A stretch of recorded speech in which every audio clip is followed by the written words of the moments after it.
बाबा कुठे होतात?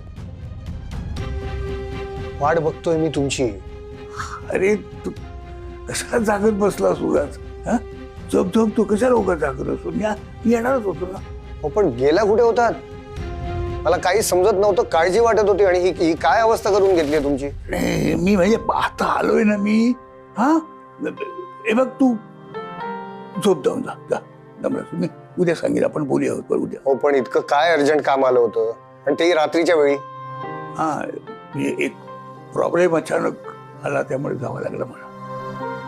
अच्छा, समजलं मला. ते भैरवीच्या कामासाठी घेतलेली जागा त्या मालकाने अचानक नाही म्हटलं. हा, त्याची सोय करायला गेलो होतो. म्हणजे तुम्हाला जागा मिळाली?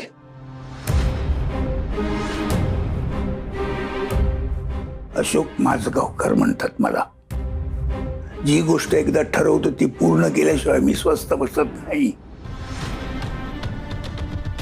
खरं म्हणजे काल जेव्हा भैरवीला कळलं तेव्हा तू तिच्याबरोबर असायला हवा होता. म्हणजे ती जागा मिळवण्यासाठी तू धावपळ करायला हवी होतीस, पण तू बाहेर होता. मग काय, शेवटी मलाच हात पाय लावावे लागले. मला काय स्वप्न पडलं होतं हे असं होणार आहे ते? दरवेळी तुम्ही मलाच कसं काय चुकीचं समजता? सॉरी, तुमच्या बोलण्याने हर्ट झालो म्हणून बोललो. पण बाबा ठीक आहे, तुम्ही मला आता सांगा, मी मदत करतो तुम्हाला. काही करायचं असलं तरी. कुठे आहे जागा? काही सामान ने-आण करायचं असेल तर मला सांगा, मी आहे. समजेल तुला. मी आता फार दमलोय. मी जाऊ झोपतो. हा, नंतर बोलूया आपण.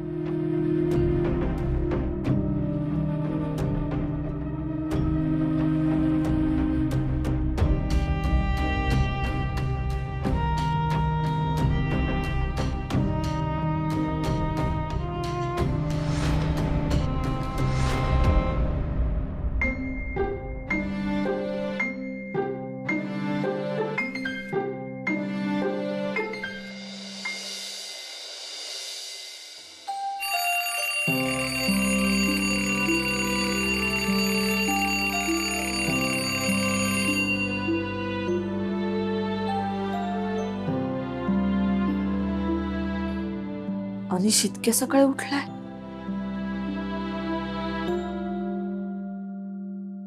बाबांचा मेसेज ते आले नाही आहेत का अजून घरी?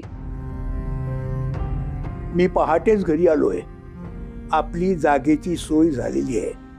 तू तुझं आवरून लवकरात लवकर या पत्त्यावर जा आणि तुझ्या कामाचा श्री गणेशा कर. जागा तुला हवी तशी रेडी करून ठेवलेली आहे. त्याची किल्ली माझ्या उशाशी आहे. मला झोप लागली असली तरी मी जागा होण्याची वाट बघू नकोस. तुझ्या कामाला सुरुवात कर. मी आहेच तुझ्या सोबत. All the best.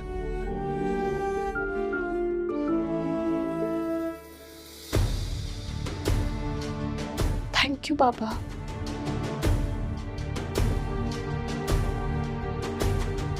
आता हे स्वप्न मी आणि कोणापेक्षाही फक्त तुमच्यासाठी पूर्ण करणार. थँक्यू.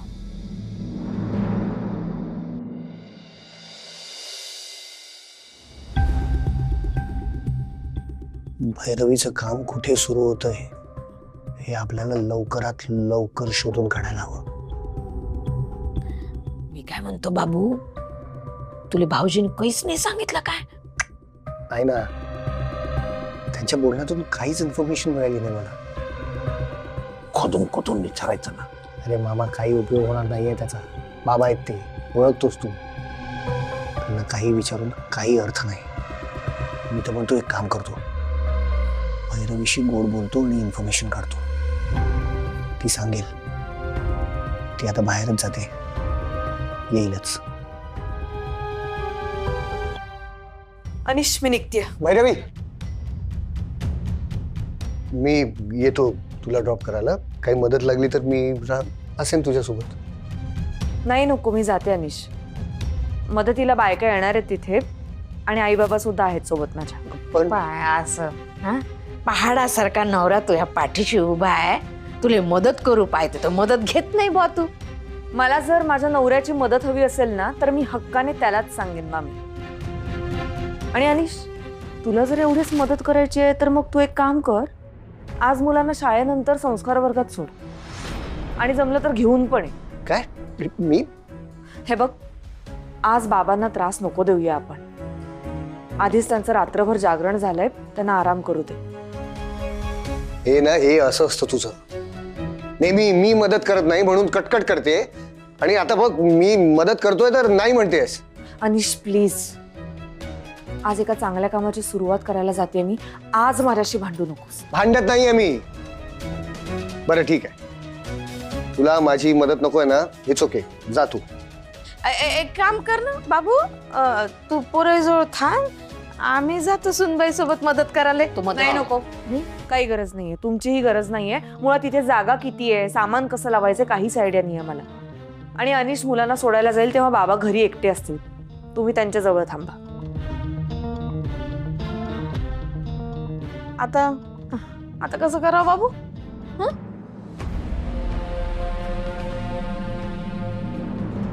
हे बघा मॅडम, आमच्या मुलांना इथे अत्यंत चुकीच्या पद्धतीने शिकवलं जाते. ओ काय बोलताय? बिलकुल ऐकूनच घेत नाहीयेत. अहो पण इतके दिवस तुमची मुलं माझ्या वर्गात येत आहेत, आतापर्यंत तुम्ही कधीच अशी तक्रार केली नव्हती. अहो मॅडम, जेव्हा ते घरी येतात ना अभ्यास अजिबात करत नाहीत, नुसती मस्ती करत, नुसत्या टीव्ही बघत असतात अहो मॅडम. पण मी काहीतरी त्यांना शिकवते ना, काहीतरी कारण असेल ना, मी त्यांना असं करायला सांगितलं असेल. अहो पण ते घरी आल्यानंतर खूप उद्धट वागतायत. हे बघा, माझी काहीतरी शिकवण्याची पद्धत आहे, मला ती वापरू तर द्या, तुम्हाला सगळं बरोबर कळेल. हा संस्कार वर्ग आहे आणि तुम्हाला ना कोणीतरी भडकावते, दुसरं तिसरं काही नाही. आधी शांत व्हा, तुम्ही शांत व्हा. तुमची जी काही कंप्लेंट आहे ती मला लेखी द्या. आणि आता वर्ग सुरू व्हायची वेळ होते. प्लीज अंडरस्टँड, तुम्ही सगळे बाहेर व्हा. प्लीज या आणि मला थोडं काम करू द्या. प्लीज या. प्लीज सर, प्लीज ऐका, प्लीज मॅम. चल.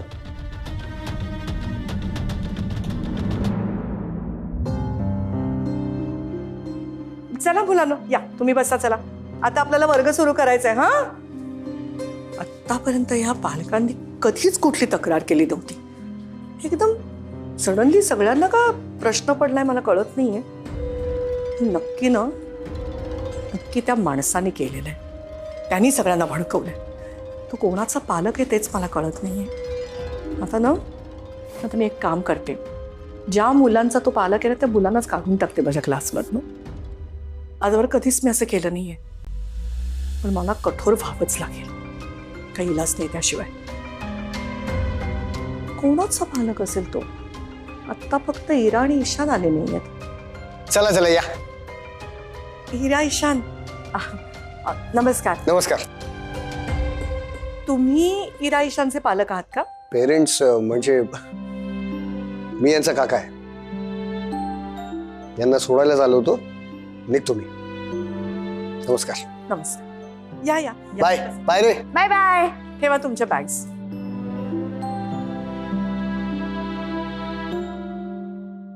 याचा अर्थ म्हणजे माझ्याकडे येणाऱ्या कुठल्याही मुलाचं ते पालकच नाही आहेत. मग ते इथे येऊन एवढं सगळं हल्लागुल्ला का करत होते सगळ्या पालकांना एकत्र करून? आत्ता कळलं मला. ह्याचा अर्थ त्यांना इथे गर्दी जमवायची होती आणि त्या निमित्ताने इथे येऊन काहीतरी चोरी करायची होती. नाही, आता त्या माणसाचं पितळ उघडं केलं ना तर नावाची निवेदिता नाही. मी रिटायर्ड असले म्हणून काय झालं, शेवटी पोलीस ऑफिसर होते, तो बरोबर धडा शिकवते मी त्याला.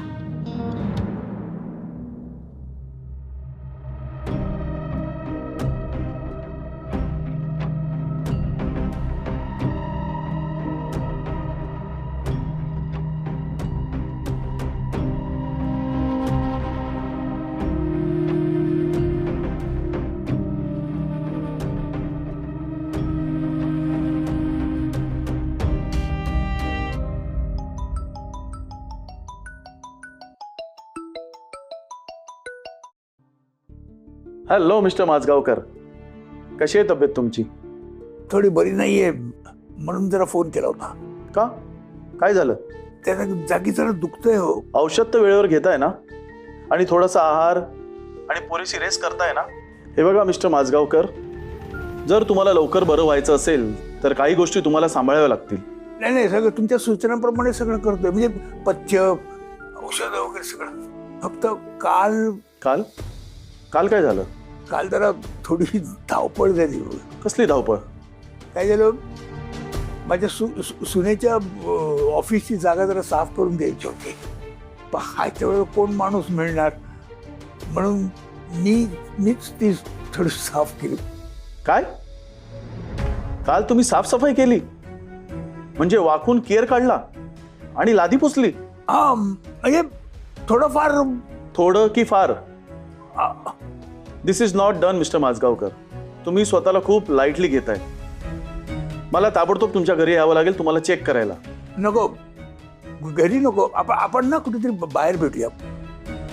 म्हणजे मी मेसेज करतो तुम्हाला कुठे भेटायचं ते. हा, मग तोपर्यंत मी तुम्हाला लिहून दिलेली पेन किलर घ्या. हा, माझी त्या साईडला व्हिजिटच आहे. जाता जाता तुम्हाला मी भेटून जाईल. हो हो.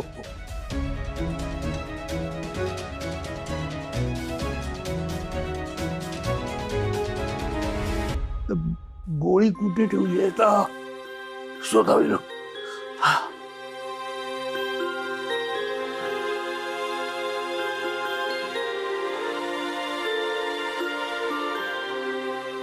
उदर भरण नो हे जाणीजे यज्ञ कर्म.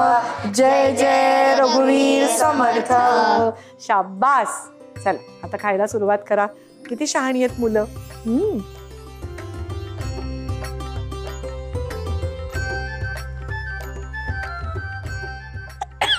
अरे सावकाश सावकाश. सावकाश सावकाश. थांब. वर बघ वर बघ वर बघ. हा, हे घे पाणी घे. पाणी घे बाळा. एक सावकाश. शाबास. ठीक आहे ना? ठीक वाटतंय ना? बघ श्लोक, का तुला ठसका लागला सांग? कारण तू खाता खाता त्याच्याशी बोलायला गेलंस म्हणून. हो ना? मला घरी पण सांगतात ना सगळे की जेवताना कोणाशी बोलायचं नाही, जेवताना हसायचं नाही, शांतपणे चावून चावून घास खायचा. हो की नाही? बरोबर आहे ना? आमचे आजोबा सांगतात ना, जेवताना बोलायचं नाही, शिस्त म्हणजे शिस्त. हे हसू नका, बरोबर बोलतात त्यांचे आजोबा. शिस्त म्हणजे शिस्त. जेवताना बोलायचं नाही, कारण ठसका लागतो. आता तो ठसका का लागतो माहितीये का? मी तुम्हाला सांगते. आपल्या घशामध्ये ना 2 नलिका असतात. अशा 2 ट्यूब्स असतात. एक असते अन्न नलिका आणि एक असते श्वास नलिका. जेव्हा तुम्ही घास घेता खाता ना, तेव्हा ते अन्न नलिका अशी ओपन होते आणि त्याच्यात अन्न जातं. आणि जेव्हा आपण बोलतो, हसतो, श्वास घेतो, तेव्हा ही श्वास नलिका असते ना, ती अशी ओपन होते. हो की नाही? मग काय होतं, तुम्ही अन्न नलिकेत असं जेवताय, अन्न नलिकेत अन्न जातं, तेवढ्यात तुम्ही बोललात. श्वास नलिका पण ओपन होते एकाच वेळेला आणि त्या दोन्ही नलिका कन्फ्युज होतात. मग अन्न नलिकेतलं अन्न श्वास नलिकेत जातं आणि आपल्याला ठसका बसतो. जसं आता श्लोकने केलं, जे करायचं नाही. म्हणून जेवताना बोलायचं नसतं. कळलं? आपण जो तोंडात आपल्या घास असतो तेव्हा गप्पा आधी छान व्यवस्थित चावून चावून 32 वेळा चावून घास खायचा आणि मग नंतर वाटलं तर बोलायचं. कळलं? हो, आमचे आजोबा मला सांगतात. हो ना? मग सगळे तसं करणार नाही यापुढे. तोंडातला घास संपल्याशिवाय बोलायचं नाही. शाबास, किती शाळेत आहेत माझी मुलं. चला चला खायला लागा आता. आज आपण अजून एक गोष्ट करणार आहोत. एक अजून शिकवणार आहे मी तुम्हाला. माहितीये का? आज तुमचं खाऊन झालं ना की प्रत्येकाने त्या बेसिनजवळ जायचं. तिकडे एक साबण ठेवलाय, त्या साबणाने हात धुवायचे. नंतर दुसरा साबण ठेवलाय, त्यांनी प्रत्येकाने आपापला डबा स्वच्छ धुवायचा, तो पुसायचा आणि मग आपल्या बॅग मध्ये ठेवायचा. का? म्हणजे आम्ही का? हे बघा, आता तुम्ही खाऊन झाल्यावरती बऱ्याच वेळाने तुम्ही घरी जाणार. मग तुमच्या डब्यात तर खरकट असतो तो डबा. कधी कधी काही काही थोडंसं तुम्ही टाकता सुद्धा ना डब्यामध्ये. जे करायचं नाही मी सांगितलंय. तर घरी गेल्यावरती इतक्या वेळाने जेव्हा तुमची आई तो डबा उघडते तेव्हा त्याला घाण वास येतो. चिकटलेलं अन्न असतं, ते कोरडं झालं असतं. मग तिला तो डबा घासताना साफ करताना वेळ लागतो ना, त्रास होतो की नाही? आणि आपलं उष्ट खरकट का दुसऱ्यांनी काढायचं? तुम्ही डबा आता खाल्ल्या लगेच धुतला तर डबा स्वच्छ धुतला जातो. हो की नाही? आणि आईला थोडी मदत पण होते ना. हो ना? तसंच घरी गेल्यावरती सुद्धा जेवल्यावरती तुम्ही तुमचं ताट सुद्धा धुवून ठेवायचं. कोण कोण धुणार आपापलं ताट सांगा? अरे वा, शाबास, सगळे मुलं हुशार आहेत माझी. मग आता काय करायचंय? खाऊन झाल्यावरती स्वतःचा डबा स्वतः स्वच्छ धुवून ठेवायचा आहे, बरोबर? हा, करणार ना असं? काय शाब्बास. चला, आणि मुख्य म्हणजे अजिबात डब्यात काही टाकायचं नाहीये. निविताई, तुमचा डबा कुठे आहे? मला नाही खावं असं वाटत आहे. व्हिडिओ बघितल्यापासून ना माझी तर भूकच गेली आहे. मला तर काही बनवावं सुद्धा वाटलं नाही घरात. मी आणलाच नाही डबा. नाहीये मला भूक. तुम्ही खा.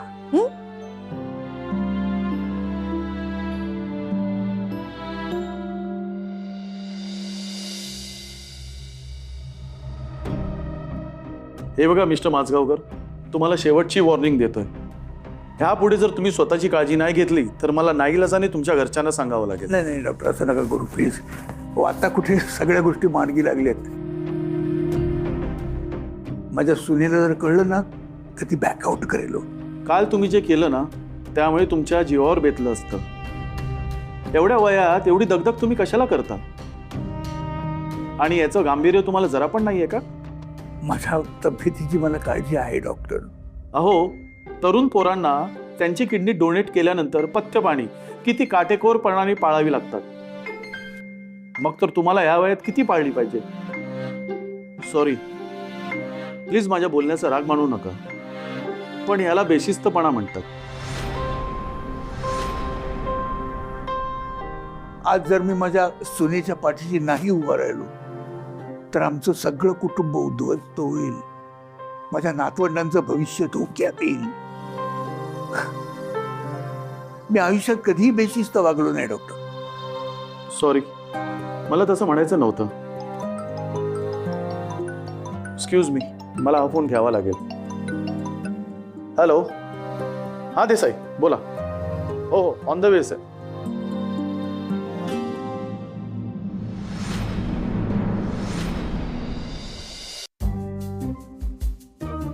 बरं झालं इथेच भेटलात.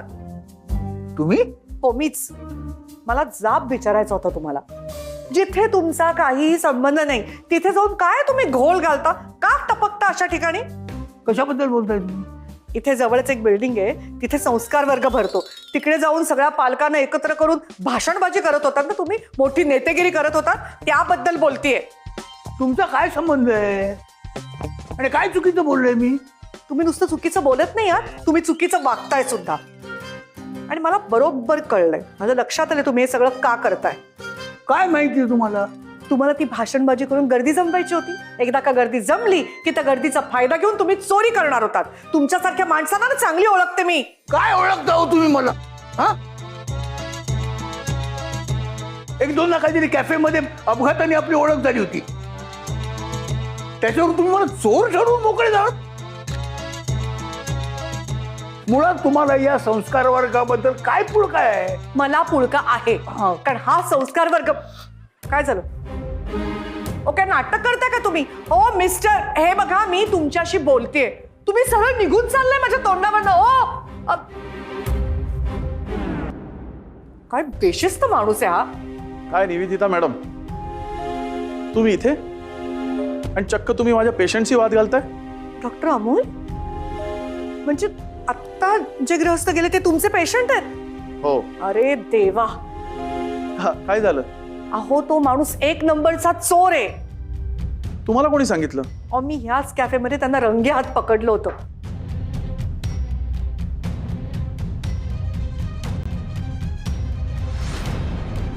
ओ मिस्टर, तुमची हिंमत कशी झाली माझ्या बागेला हात लावायची? माझ्या नातवंडांनी बोळा फेकला, त्यात गेला. म्हणजे तुम्ही तुमच्या नातवंडांना चोरी करायला शिकवता? काय शिस्त आहे की नाही तुम्हाला? देव करो आणि परत तुमच्याशी गाठ न पडो. तथास्तु.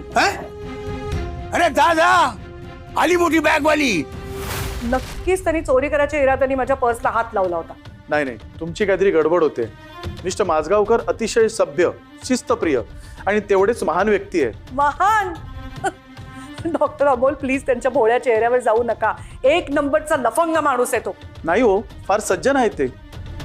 जिथे लोक आपल्या मुलांशी हिशोबात वागतात तिथे त्या माणसाने आपली स्वतःची किडनी डोनेट करून सुनेसाठी पैसे उभे केलेत. एवढंच करून थांबले नाहीत ते, त्यांच्या सुनेच्या पाठी ते खंबीरपणे उभे राहिलेत. नुकतंच ऑपरेशन झालंय त्यांचं आणि तिच्या नवीन बिझनेसच्या जागेत त्यांनी स्वतः रात्रभर जागून तो गाळा स्वच्छ करून घेतलाय आणि त्यांचा त्याला खूप त्रास होतोय म्हणून ते मला भेटायला आले होते. बघून येतो मी त्यांना. वेटर, किती बिल झालं?